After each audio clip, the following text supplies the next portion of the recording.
Do you want to achieve the ultimate credit score, an 850?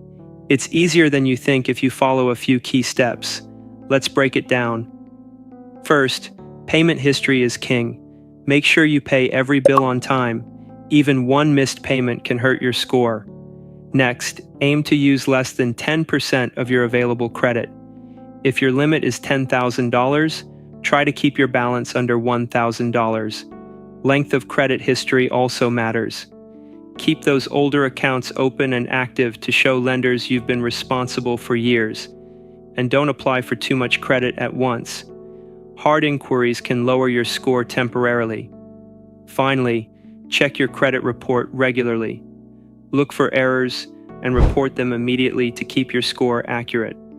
Follow these steps consistently, and you'll be well on your way to an 850 credit score. Remember, patience and discipline are key. Good luck.